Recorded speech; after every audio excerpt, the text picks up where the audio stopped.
So as I'm recording this, Ken Carson has just hit 8 million monthly listeners on Spotify, and it really made me think, out of that like 2021-ish class, like Destroy Lonely, Ken Carson, Yeat, Fago, only Yeat has really managed to make it like actually mainstream into like superstar status. Like Ken and Lone are on the way there. Fago, I'm not really sure what's been happening with him, you know, next up since the Trump administration. But now with Ken's A Great Chaos and A Great Chaos Deluxe, and just the way the project, I personally believe, has gone way beyond expectations. Like, I thought this would be another project he'd drop with a very niche underground grunge sound, and you know, maybe he would get a couple of TikTok hits, but you know, niche underground TikTok hits, so they wouldn't really go beyond the underground. However, now that he's hit 8 million monthly listeners and they are rising, I really think with Ken's next project, he'll be taken to almost Yeat's level before he got the Drake feature. So that's what I'm here to explain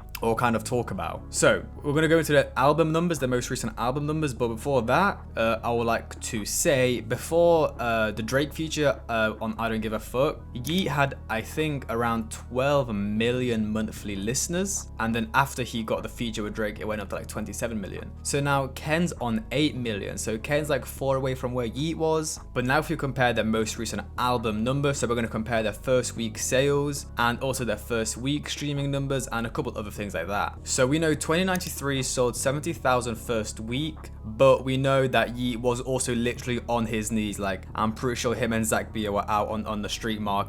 Guys, please buy 2093 for $2 a piece, because they were really trying to get those album sales down. They dropped P2 and P3, but then A Great Chaos sold 49k. Now, I actually think this is way closer than people believe, because first of all, and now I'm not here to glaze Ken. I actually prefer Yeat. I just really think they are closer than we think. But 2093 had 22 songs featuring Lil Wayne and Future, which I guess aren't the biggest features. Like, Future's a big artist, but he gives out loads of features. Then A Great Chaos had 18 songs. Did I say 2093 had 22 songs? A Great Chaos had 18 songs. So Yeat had 4 more songs with, I guess, 2 bigger features, because Ken only had Lil Uzi and Destroy Lonely, of course, but he's smaller and Uzi's kind of washed anyways. So, you know, 2093 did sell 20k more than A Great Chaos, but he had 4 more songs, had a Future and Lil Wayne feature, then also had the Drake feature, and he also dropped the Drake song and another song as the P2, and he also did a P3 where he sold the copies on his website. I don't know if you guys remember, he sold like 5 songs, which counted towards the album sales. So this is what I mean, like, Yeat was on his knees to sell 70k, while Ken, I think he like dropped the project and, you know, he kind of just sold 50k by itself, if that makes sense.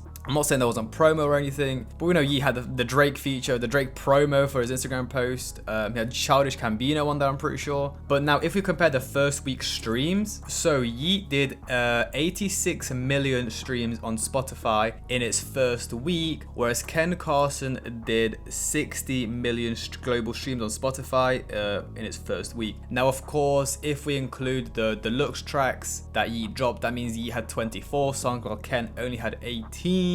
So Yeat did what? Yeat did 26 million more streams than him. Now, I wonder how close it would be if Ken did drop 24 songs like Yeat, because, you know, 6 extra songs, that's a lot. Let's say those songs get like 20 million streams first week, which I don't know if they would. That's actually quite a lot. I'm probably saying a bit too much. But if those songs got a couple extra million streams in the first week, because we know how the OPM fan base is, bro, they will stream that album first week. So I think if Ken did drop an extra 6 songs, unless he had like a Future feature on there, or I don't know who he could feature on there, that would be have a big impact on his album. But what I'm trying to say is Yeat and Ken are way closer than we actually think, especially with A Great Chaos Deluxe. That, like, you know, personally surprised me, because I don't really listen to snippets and stuff. I just let the artists do their thing, and somehow Ken is having a very wide appeal, even though he's got a very niche underground sound, I would say, which is quite good. I mean, we see the influence Ken has on the underground. You know, we've already got people copying him, like Asamuson. But yeah, guys, that's kind of my point, is I think Yeat and Ken are way closer than we think. And we know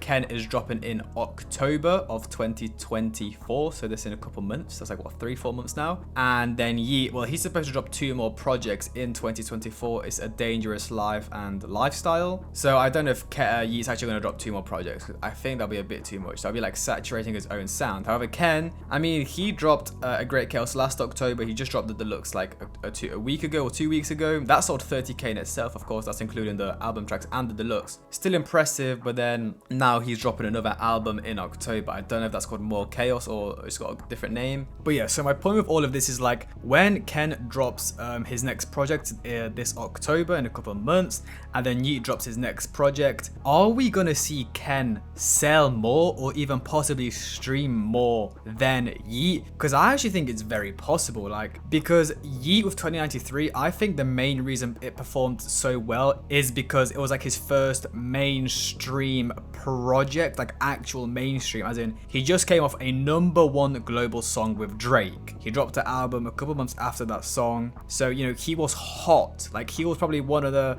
biggest artists in the world, like not the biggest as in numbers wise, but like hottest artist in the world when he dropped that album. Everyone was looking forward to it, but then it dropped, and truthfully, people didn't like, look, people, it was a good album. As a piece of art, it was a good album. However, it wasn't really what the fans expected, of course, because, you know, Yeat has that rage sound, or even just like his normal rapping. Whereas this one, he went very experimental, and, you know, Yeat fans will try to defend him, saying 2093, you know, it was a great album, which it was. However, I don't think it was well received. That's the issue. I'm not saying it was a bad album, I just don't think it was well received. Whereas Ken's A Great Chaos, I thought, you know, he dropped it as an underground artist, and then now that album is slowly carrying him into the mainstream spotlight almost. I think this next project that Ken drops will outsell more than Yeat. I don't want to say will, possibly, or they will sell the same. I think with this next project, Ken will sell like 60 or 70. 70 is kind of crazy, because I still don't, like, Yeat seems so much more mainstream, especially as he dropped 2093 straight after that Drake feature. It wasn't straight after, it was a couple months after. So I think it'll be very close, because I think Yeat's next project, it won't perform as well as 2093, because 2093 didn't meet expectations, I think, or wasn't what fans expected. But Ken's up right now, and then he's dropping his next project. I think Ken can outperform Yeat with his next project. Do I think that will make Ken a bigger artist overall? No,